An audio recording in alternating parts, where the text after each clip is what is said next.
Menjelajahi lautan pengetahuan, sampling dalam penelitian. Bayangkan kamu adalah seorang penjelajah, menjelajahi luasnya alam semesta. Misimu untuk memahami cara kerja alam semesta yang rumit. Kamu tidak akan mencoba mengunjungi setiap bintang dan planet, bukan? Itu adalah tugas yang mustahil. Sebaliknya, kamu akan memilih sekelompok kecil objek langit yang representatif untuk dipelajari. Inilah, teman-teman, inti dari sampling dalam penelitian. Sama seperti penjelajah yang berkelana ke tempat yang tidak diketahui, peneliti menggunakan sampling untuk mempelajari kelompok yang lebih kecil dan mudah dikelola. Sampel yang diambil dari kelompok yang lebih besar, populasi. Dengan memilih sampel ini dengan hati-hati, peneliti dapat menarik kesimpulan dan membuat generalisasi tentang seluruh populasi. Sampling adalah hal mendasar untuk penelitian, menyediakan jendela ke dalam inti fenomena yang kompleks. Ini memungkinkan kita untuk mengungkap misteri dan memperluas pemahaman kita tentang dunia di sekitar kita. Memetakan kosmos, populasi, dan sampel. Sebelum kita memulai perjalanan kita melalui berbagai teknik sampling, mari kita definisikan koordinat kita. Dalam alam semesta penelitian yang luas, dua istilah kunci memandu eksplorasi kita, populasi dan sampel. Populasi mewakili seluruh kelompok individu, objek, atau peristiwa yang ingin dipelajari oleh peneliti. Ini bisa berupa apa saja dari semua galaksi di alam semesta yang dapat diamati hingga semua siswa di satu kelas. Sampel, di sisi lain, adalah bagian dari populasi yang lebih kecil dan dipilih dengan cermat. Ini seperti representasi miniatur dari kelompok yang lebih besar, dipilih dengan cermat untuk mencerminkan karakteristiknya seakurat mungkin. Anggap saja seperti ini, jika kita ingin mempelajari sifat-sifat semua bintang di galaksi Bima Sakti, populasinya, kita tidak mungkin mengamati setiap bintang. Sebaliknya, kita akan memilih sampel bintang yang representatif dari berbagai wilayah dan dengan karakteristik yang berbeda. Menavigasi yang tidak diketahui. Mengapa sampling penting? Mengapa sampling begitu penting dalam penelitian? Mengapa tidak mempelajari seluruh populasi saja? Jawabannya terletak pada luasnya alam semesta dan keterbatasan sumber daya kita. Mempelajari seluruh populasi bisa sangat memakan waktu, mahal, dan seringkali tidak mungkin. Bayangkan mencoba mewawancarai setiap orang di bumi untuk jajak pendapat global. Sampling menawarkan alternatif yang praktis dan efisien. Dengan memilih sampel yang representatif, peneliti dapat menghemat waktu dan sumber daya. Mempelajari kelompok yang lebih kecil secara signifikan lebih cepat dan lebih sedikit membutuhkan sumber daya. Sampling juga dapat meningkatkan akurasi data. Berfokus pada kelompok yang lebih kecil memungkinkan pengumpulan dan analisis data yang lebih mendalam. Terakhir, sampling memungkinkan dilakukannya penelitian. Dalam banyak kasus, mempelajari seluruh populasi tidaklah mungkin karena ukuran atau aksesibilitasnya. Sampling adalah kunci untuk membuka wawasan dari kumpulan data yang besar dan kompleks. Ini memungkinkan kita untuk mempelajari alam semesta satu bintang pada satu waktu, secara bertahap menyatukan teka-teki kosmik yang besar. Probability sampling mengungkap alam semesta dengan presisi.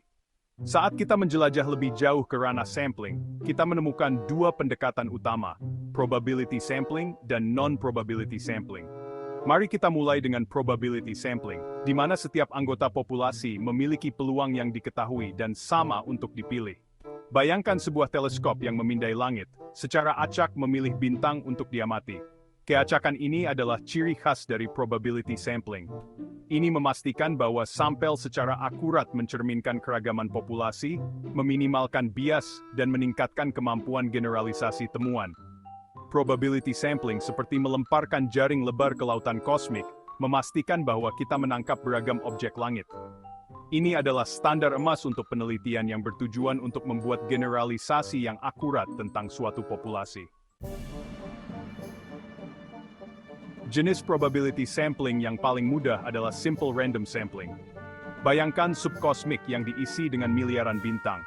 Untuk mendapatkan sampel yang representatif, kita akan mengaduk sub secara menyeluruh dan secara acak mengambil segenggam bintang. Dalam simple random sampling, setiap anggota populasi memiliki peluang yang sama untuk dipilih. Ini dapat dicapai melalui berbagai metode, seperti menetapkan nomor acak untuk setiap individu, atau menggunakan generator nomor acak. Misalnya, jika kita ingin mempelajari kebiasaan membaca siswa sekolah menengah di kota tertentu, kita dapat menetapkan nomor acak untuk setiap siswa dan menggunakan program komputer untuk memilih sampel kita secara acak. Simple random sampling seperti undian buta, memastikan bahwa setiap bintang dalam subkosmik kita memiliki peluang yang sama untuk dipelajari. Sekarang, bayangkan subkosmik kita berisi berbagai jenis galaksi spiral, elips, dan tidak beraturan. Untuk memastikan sampel kita mencerminkan keragaman ini, kita akan menggunakan stratified sampling. Stratified sampling melibatkan pembagian populasi menjadi subkelompok, strata, berdasarkan karakteristik bersama, kemudian secara acak memilih individu dari setiap strata. Ini memastikan bahwa semua subkelompok terwakili secara proporsional dalam sampel akhir. Misalnya, jika kita mempelajari preferensi konsumen untuk produk baru, kita dapat mengelompokkan populasi berdasarkan usia, jenis kelamin, dan tingkat pendapatan, memastikan bahwa setiap kelompok terwakili secara proporsional dalam sampel kita. Stratified sampling seperti menjelajahi berbagai galaksi di alam semesta, memastikan bahwa sampel kita menangkap spektrum penuh keragaman kosmik. Sementara probability sampling unggul dalam generalisasi, terkadang penelitian kita membutuhkan pendekatan yang berbeda. Non-probability sampling menawarkan jalur yang lebih eksploratif, di mana tidak setiap anggota populasi memiliki peluang yang sama untuk dipilih.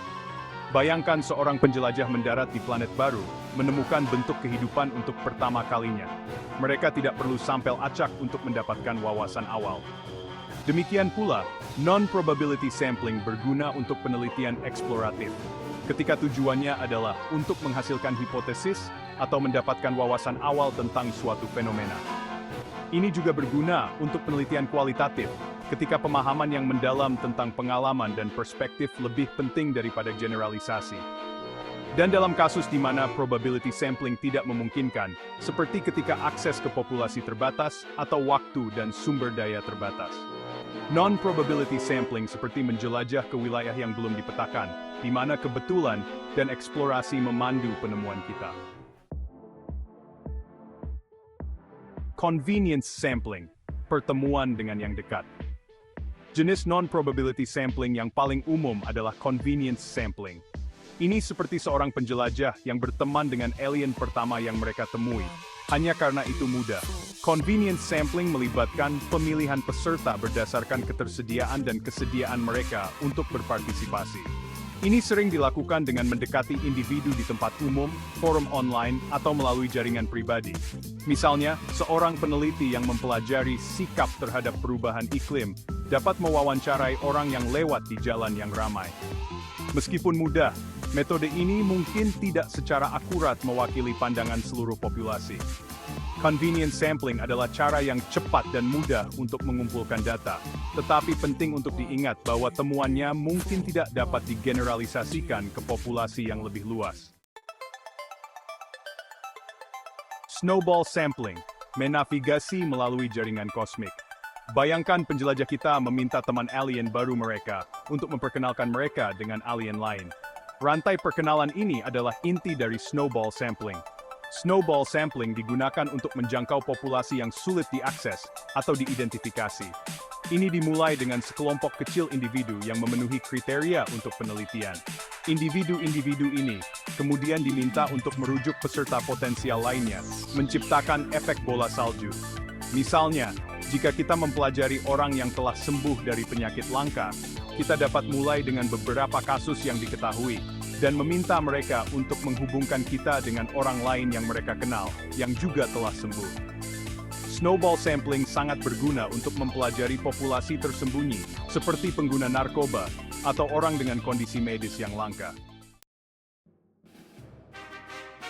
Memilih teknik sampling yang tepat, memastikan pendaratan yang aman. Memilih teknik sampling yang tepat sangat penting untuk keberhasilan setiap upaya penelitian. Ini seperti memilih pesawat ruang angkasa yang tepat untuk perjalanan kosmik kita. Yang salah dapat menyesatkan kita. Pilihan antara probability dan non-probability sampling bergantung pada pertanyaan penelitian, sumber daya yang tersedia, dan tingkat generalisasi yang diinginkan. Probability sampling ideal ketika generalisasi sangat penting, ketika tujuannya adalah untuk membuat kesimpulan tentang seluruh populasi. Presisi dan akurasi sangat penting, ketika meminimalkan bias dan memaksimalkan keandalan temuan sangat penting. Non-probability sampling cocok ketika eksplorasi dan pemahaman adalah kuncinya. Ketika tujuannya adalah untuk menghasilkan hipotesis atau mendapatkan wawasan awal. Akses ke populasi terbatas ketika probability sampling tidak memungkinkan karena kendala praktis. Penelitian kualitatif sedang dilakukan ketika pemahaman yang mendalam tentang pengalaman dan perspektif lebih penting daripada generalisasi. Dengan mempertimbangkan faktor-faktor ini dengan cermat, peneliti dapat memastikan bahwa teknik sampling yang mereka pilih selaras dengan tujuan penelitian mereka dan meningkatkan validitas temuan mereka. Kesimpulan, alam semesta pengetahuan yang berkembang. Saat kita mengakhiri perjalanan kita melalui kosmos teknik sampling, ingatlah bahwa setiap metode menawarkan lensa unik untuk melihat dan memahami alam semesta. Sampling adalah landasan penelitian yang memungkinkan kita untuk menjelajahi luasnya pengetahuan satu bintang, satu galaksi, satu penemuan pada satu waktu. Dengan memilih sampel kita dengan cermat, kita dapat mengungkap misteri alam semesta dan memperluas batas-batas pemahaman manusia.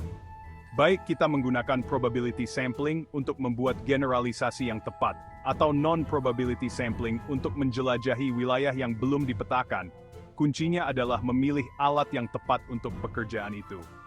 Dengan melakukannya, kita dapat memastikan bahwa perjalanan penelitian kita berwawasan luas dan berdampak, berkontribusi pada alam semesta pengetahuan yang terus berkembang.